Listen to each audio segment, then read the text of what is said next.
at a painting by George Lukes called Street Scene, Hester Street. It was painted in 1905 when Hester Street was absolutely packed with new immigrants, and that's what we're seeing here. Hester Street was the symbolic and commercial center of the Jewish Lower East Side. Here, Lukes has chosen to depict a market scene. We see two groups of men who are gesticulating and conversing with one another. In the center of the composition, a toy peddler who's demonstrating a toy and his wares to a group of children and to other adults who surround him. There are other shoppers included, one of whom is a woman who's wearing a red shawl, carrying a basket. She's hastening towards the left-hand portion of the composition as two other men appear to be moving towards the right. But even though we understand that that woman is moving past, the way that Lukes has structured the painting, they are confronting each other. And it does, to me, refer to the way that cities bring people together in unexpected ways. As we continue to move to the right, across this frieze of figures that are so close to us in the foreground, we can look into a shop doorway. We see a man there, and then to their right, a woman who is holding a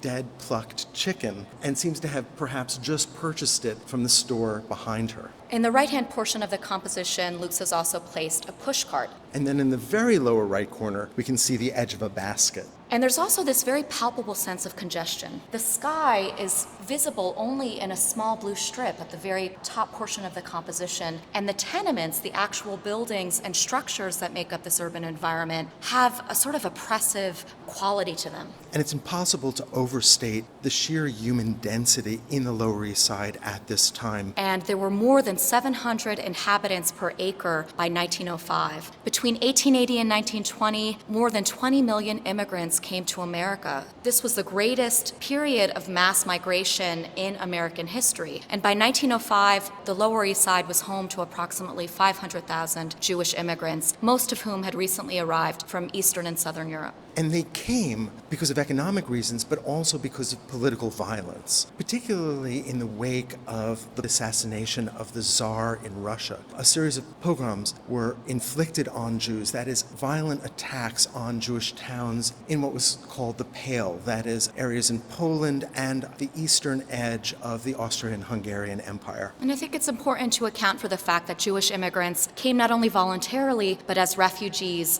fleeing the state-sanctioned violence.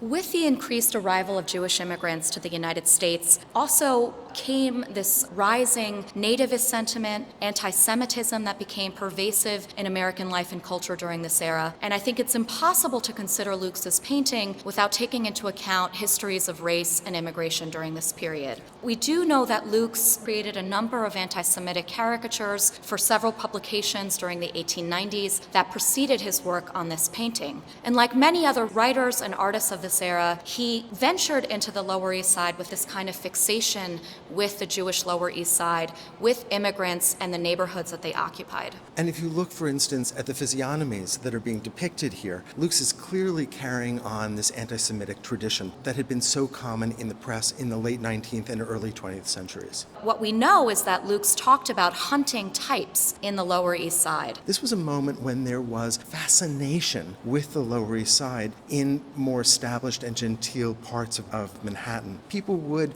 just like Lukes, come and visit on market days to see the hubbub, to see the activity, to see these exotic foreigners. And this type of unidealized subject matter was what was considered most revolutionary about the Ashcan school. The fact that they were not looking to genteel subject matter or genteel areas of the city, but it is important to think about the unequal power dynamics that are really implicit in these kinds of paintings. It's something that's not readily apparent, but Lukes ventured into these areas with this express purpose.